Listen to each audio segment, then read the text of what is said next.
Hi, everyone. Welcome back to the Skylila Experience. Today we have Rose Wilson, a data engineer and podcast host. Hey, Rose, how are you? Hi, I'm good. How are you? Thank you for having me. My pleasure. I'm well, thank you. So today I wanted to hear a little bit more about your story and how it's brought you from data engineer to your host, your podcast now. Yes, love this story. Um, I, so it's important to note that I studied computer science because I feel like that's affected how I spent the last 3.5 years in industry since school.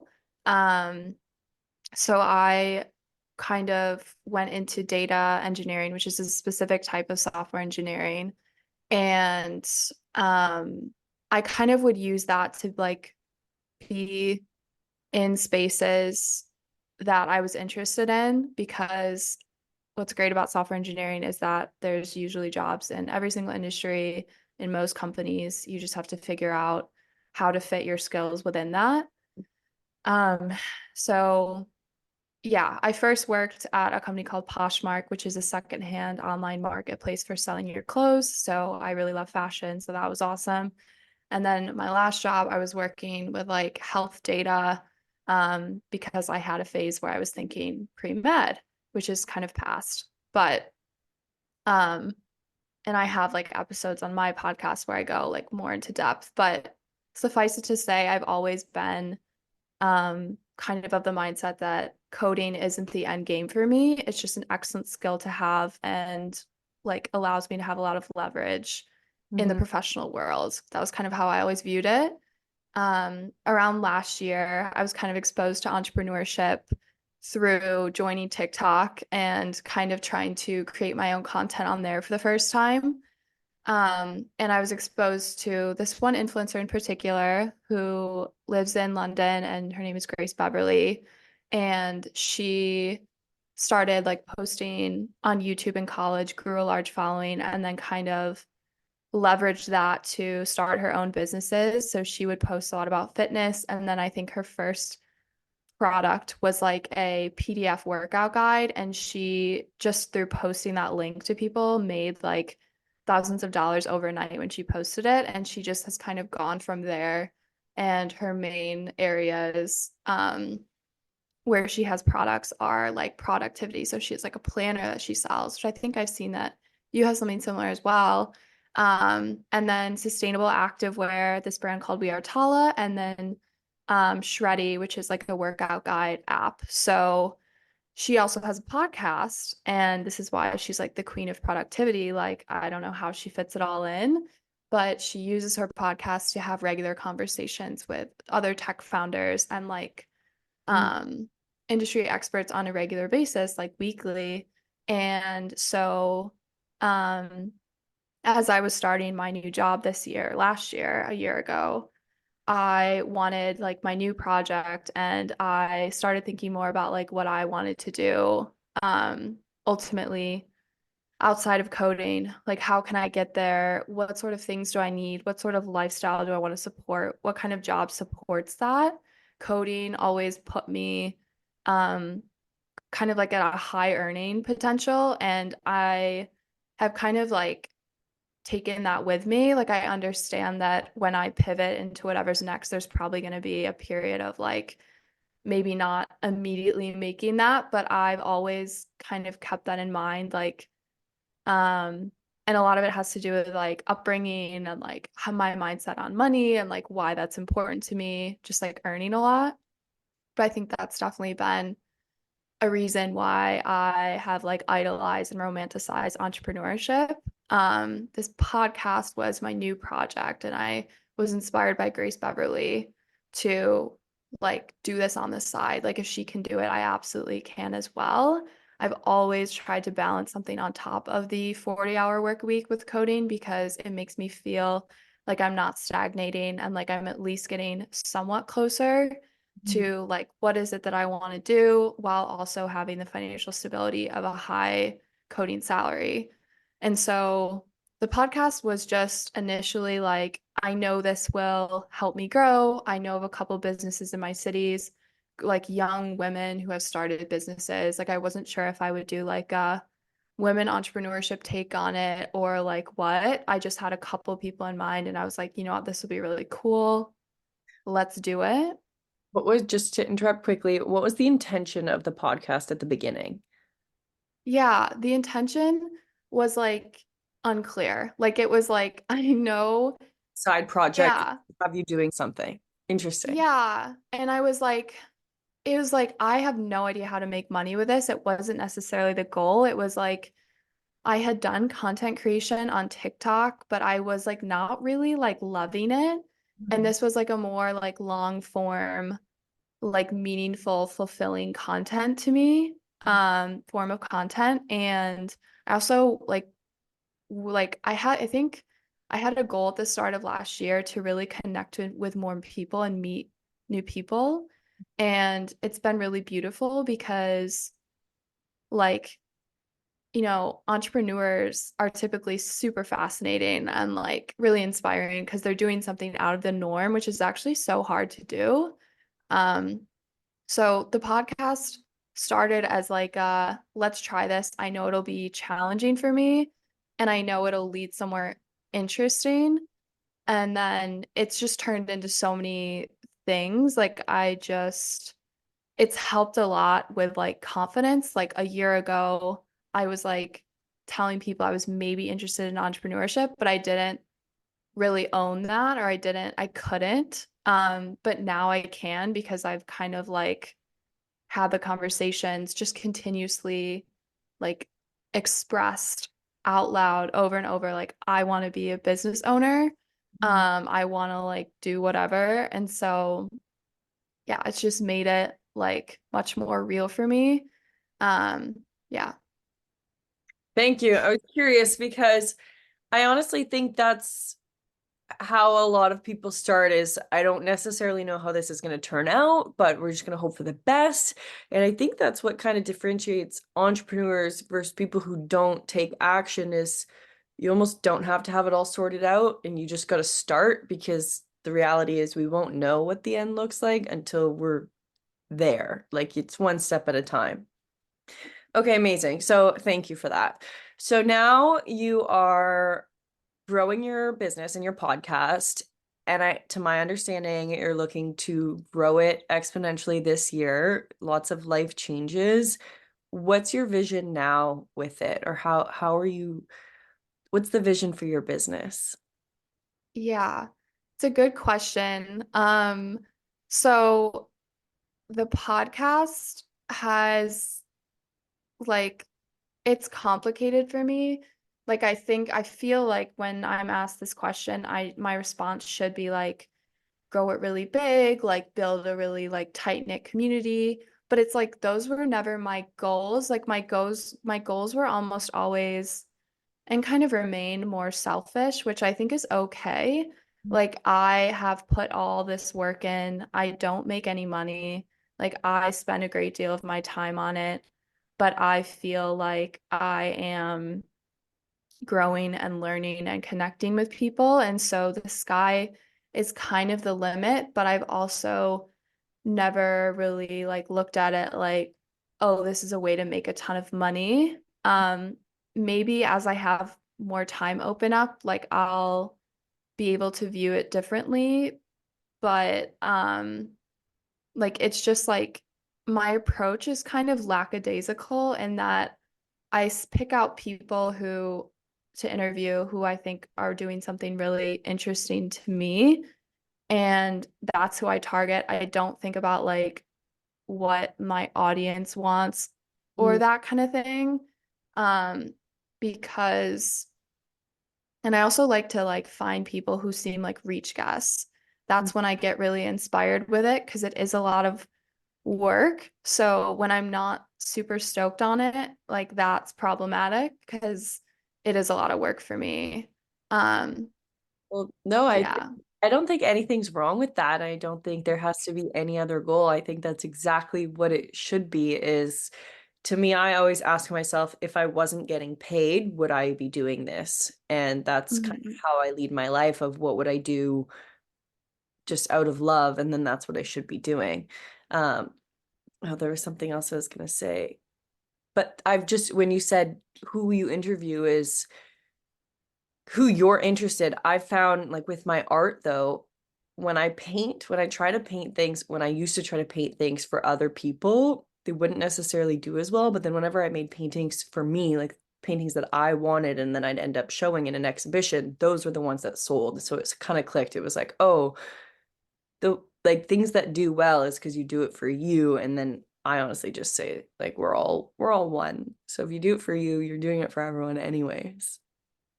Yeah, yeah. And I think like um also like the best probably product or impact I can create is going to be a full authentic expression of myself, not something that I, like you said, think other people want to see because like my unique experiences, I like to think that they're going to create something. I just don't know like what yet, you know? Mhm. So how do you balance? Thank you for sharing that. I appreciate it. How do you balance a full-time job and a side hustle? What does your schedule look like? Do you still have a social life? Do you eat well? What's the whole spectrum? Ooh, I love being asked these questions because I feel like I always ask other people. So um yeah, so when I had a job, which my last day was like a week and change ago, and I can talk more about that in a sec. But yeah, social life is very important to me. I definitely am like regimented about it, which is fine. I'm not really like super go with the flow, like because I like to schedule things out and that's like how I do it. Like I need to do that. Like the podcast isn't going to edit itself. Um, so yeah, I am like a big to-do list person and like plan out the week and plan things out in advance. And yeah, it's definitely a balance. Like, I think it's the job, it's making sure you get social time in, making sure you meet new people, making sure you like are having a good time in life, like enjoying life, having fun. It's also like taking care of yourself, working out, making time to prepare good food. And then it's the podcast. I feel like the podcast is kind of the last thing. I just make sure it gets done. So that's another reason why I think I haven't really like leaned into growth. Um, it's like it's more important to me. And I've gotten here with the help of Sage, who has helped me through life coaching. But it's more important to me that like I'm okay, I'm happy, as opposed to um making this like giving 110% to the podcast. Um, and so, yeah, and I think like there's a balance with the to-dos as well. Like I've definitely hit burnout multiple times and it's not attractive to me anymore. I feel like I romanticize the grind way less.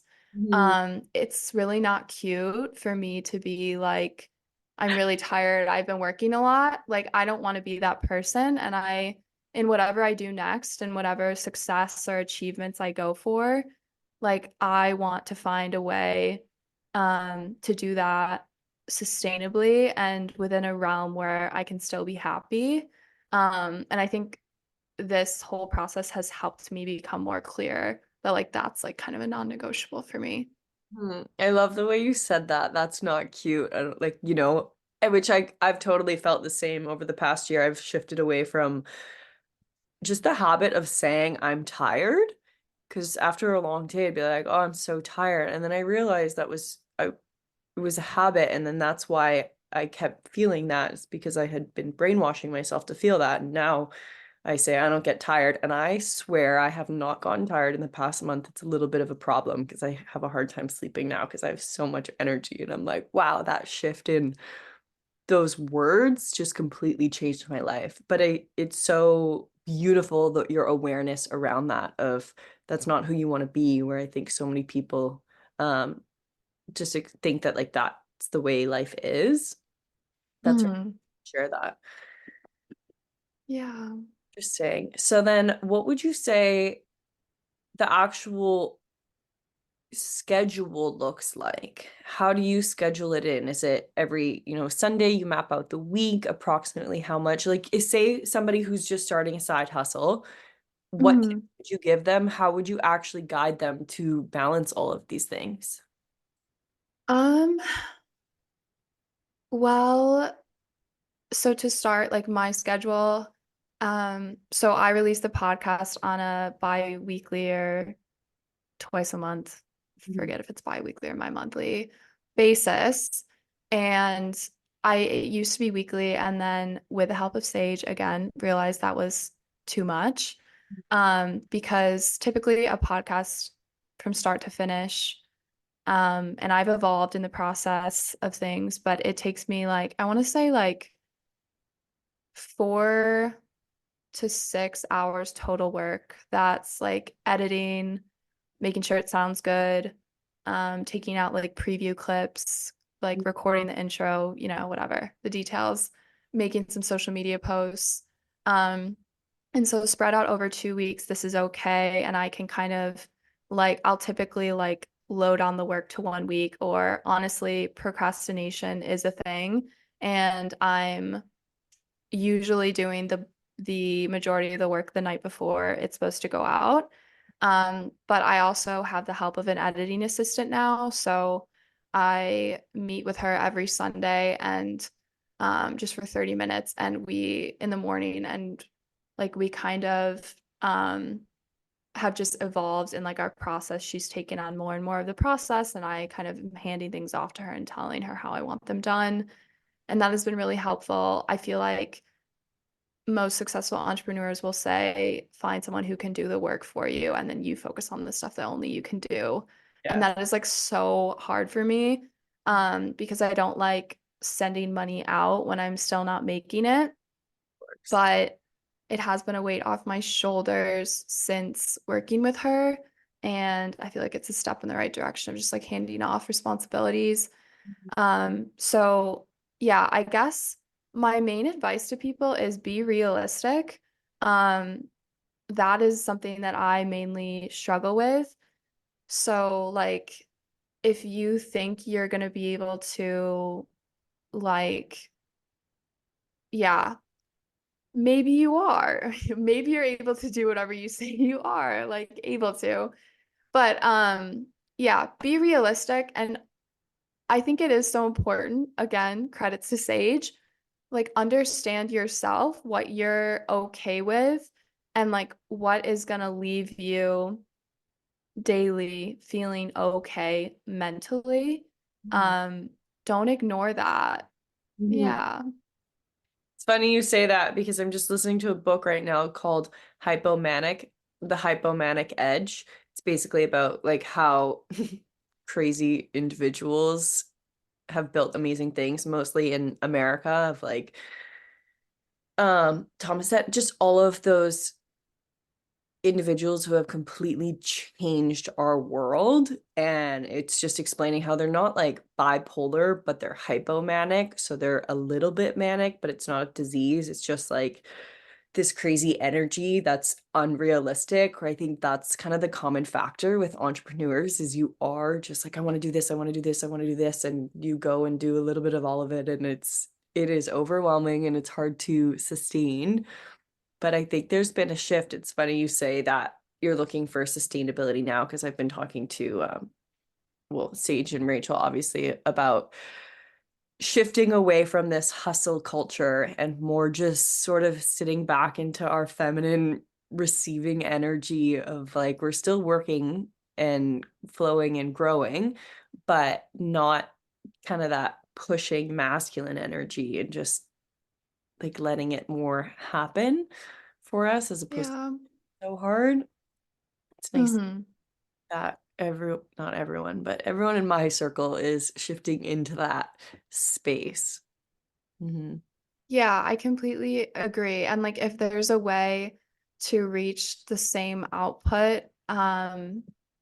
through that mindset more, like definitely want to be doing that. Yeah. Do you have a quote you live by or a mantra that you say to yourself? I have lots of quotes in random places, but I can think of one that comes to mind, which is you are what you do, not what you say you'll do. And I think that for me, that means a lot because um, I am someone who will have tons of like dreams or goals or whatever. And some of them, I'll be honest with you, they don't really come to fruition. Mhm. Um, but like, yeah, I think like it helps to actually do the things that you know you need to do or should do. It sends messaging to yourself that you're like there for yourself. You're not going to let yourself down, and what you say is reality and not just things that you say. And I feel like that is not just in business, that's in like self-discipline with working out, eating healthy, going to bed on time, just like regulating your lifestyle. And then I think another one is like just any quote about like just starting and not waiting for the perfect idea because yeah, in my experience with the podcast especially, just starting has led me to places that I like could not have imagined when I started. I completely agree. With that being said, what challenges have you noticed since starting the podcast and maintaining your job and your social life? What challenges have you experienced over the past year and a half, would you say? Trying to do all. Um, yeah, I think like not knowing what I'm doing with the podcast, which I think I've already kind of touched on. Um, I think like to boil it down to the simplest level, as long as I am still feeling like I'm growing and connecting with others and like pushing myself outside of my comfort zone, then it is a success. Um, but it's hard. Like there are like I interviewed a good example is I interviewed a podcast two podcast hosts of a podcast called Hot Girls Code, and it's about like women in tech, which is like so great because women are definitely like disproportionately represented in the tech industry. And I think their niche is just so clear and they have each other to bounce off of. And at one point in the interview, I got to learn how many downloads their podcast has had. And it was like probably like 5 times mine in like a similar amount of time. And when I like hear that, that definitely makes me like, yeah, to be completely honest, like question the work that I'm putting in and what I'm doing. But I also like have to remember that like I didn't even choose the goal of like growing the biggest entrepreneurship podcast or having a certain amount of downloads by a certain date. Um, it's just a reminder that like something like it's just a reminder to look inward and be like, what are my goals? Like, what do I want? Um, it's just so easy to compare to like things that sound really great, sound really successful. Um, and then, yeah, other challenges, um, just like, yeah, like, I guess like one kind of interesting one is like, I am pouring a lot into this. Um, I think it's been interesting to see how different friends have like either supported or not really shown an interest. And I don't really like to be like, oh, if you don't care about the podcast, like that's like we're incompatible. It's not that necessarily. Um, but it is a lot to put yourself out there doing something completely new. And I think it just goes a long way to have friends who are like, that's so awesome. I'm so proud of you. That when that is not necessarily there, it's like then a contrast is kind of drawn that wasn't drawn before. So that's been interesting. Wow, what a great perspective.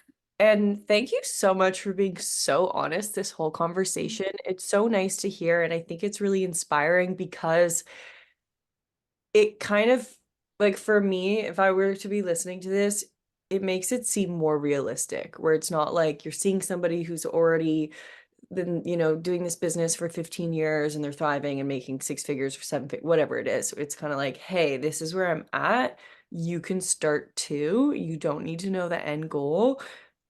Things are going to change with your friends. I noticed that too from since I graduated high school of like getting more into my fitness in world. And I actually had friends be like, Sky, what are you doing? Like, why are you posting so much fitness stuff? And it was so heartbreaking. Mm, Instead of being like, yeah.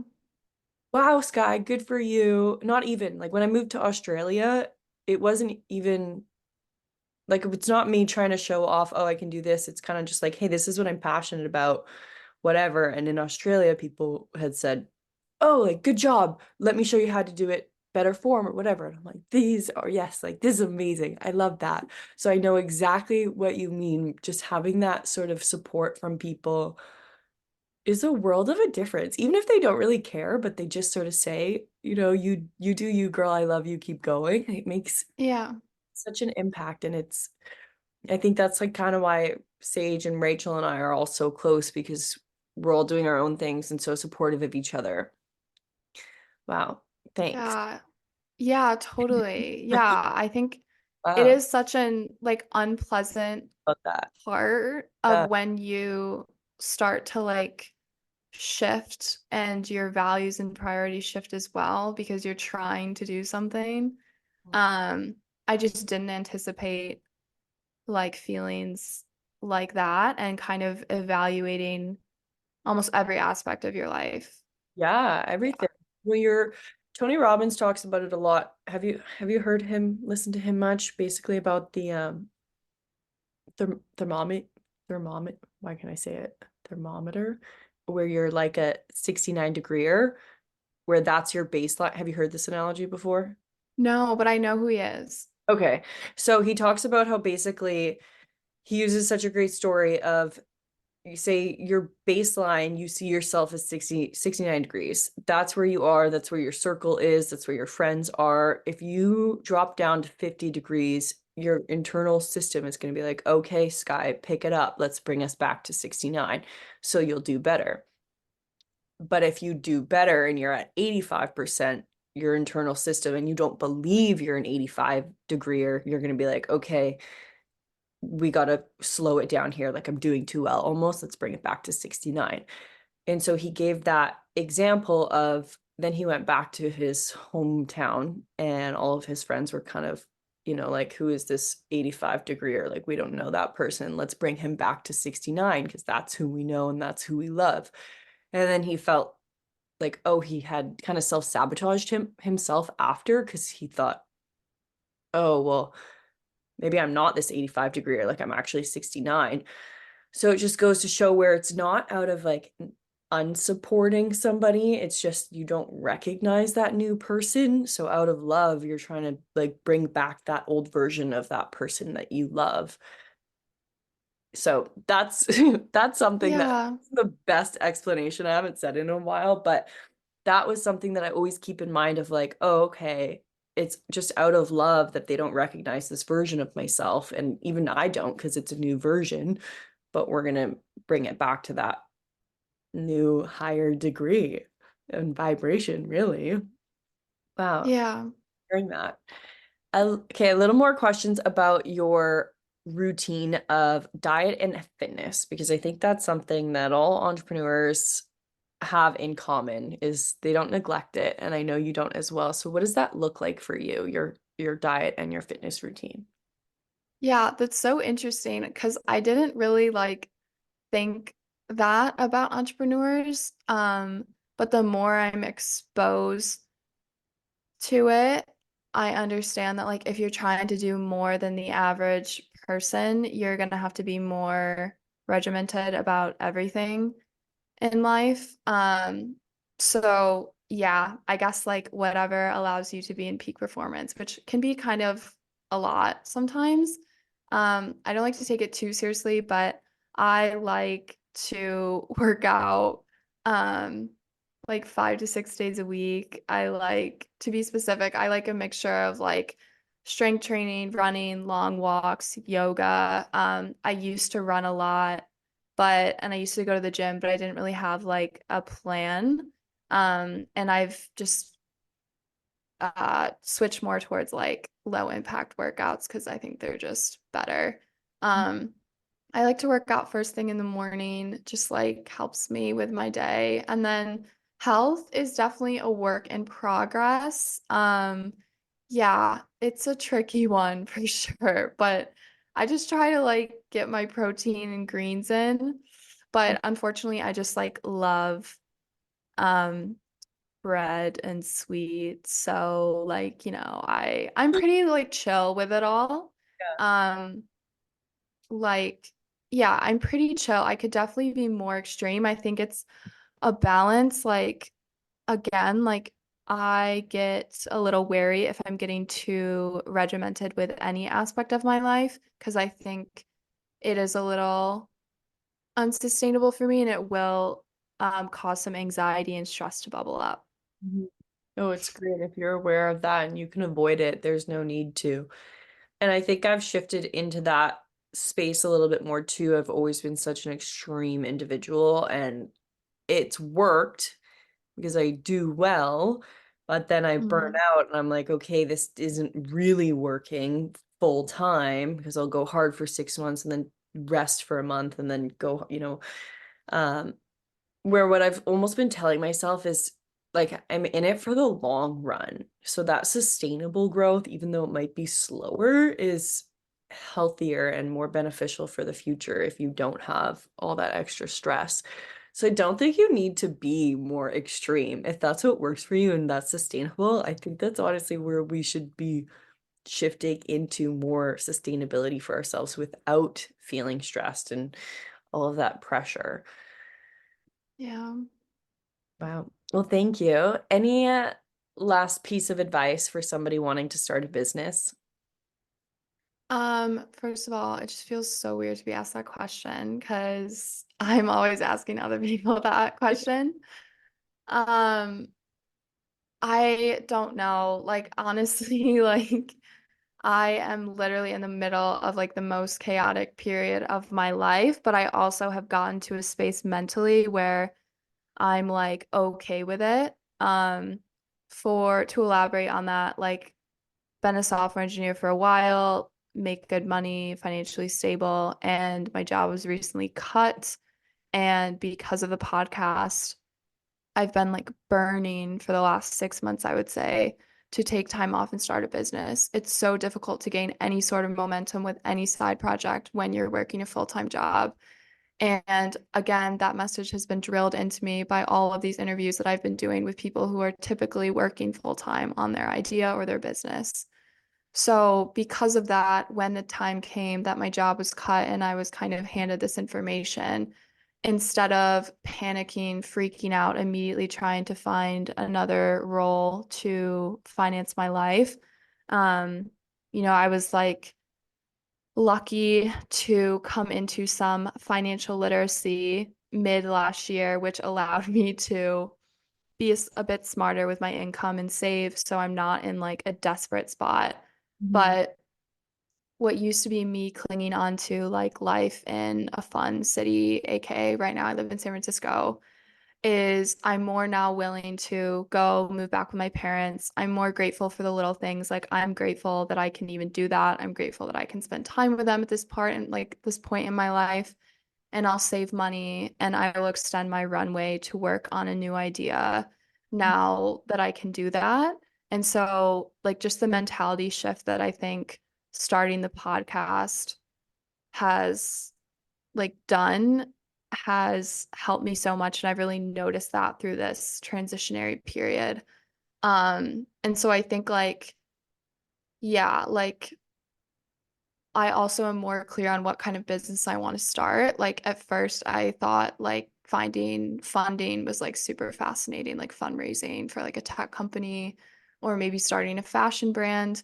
And now I'm more so thinking about, and I promise this all gets back to advice to aspiring entrepreneurs, That's so but great. This is all. um but I am more so like really intent on generating like whatever sort of revenue as long as I have control over that and kind of condensing my lifestyle. Um, Another thing I've learned is like I was able to live in this beautiful apartment for the first time ever last year. Mhm. And as my job was cut and I kind of like immediately had to exit or else I'd be burning cash, I had this thought with like, I really want to be able to do work that I love and then also provide all the things that I want, AKA maybe this apartment or like a different part of lifestyle. So I wouldn't have known any of that unless I had just done some random thing. And the random thing, starting the podcast in this case, was not like step one. It was like step like 20. And I get that it's like exhausting and so overwhelming, but honestly, it was something that I just like, I could not be happy, like not trying all these things. And it's extremely inconvenient. And I wish that I could just like sometimes like not need to do all this stuff because it's messy and it's like all over the place. And like, hello, like literally not making money. But Don't the worry. advice is like it doesn't always look like instant success. Um, and yeah, like some mental shifts I think can go a long way and can be value that you don't see necessarily reflected in your bank account. Mhm. No, that is, thank you so much for that. As you were speaking, I'm like, this right here is the advice, that perspective on just your experiences is it. That's it. Like, you could have looked at that in such a dark light of, oh my God, this and that, where yet you see it as a beautiful opportunity, which is divine.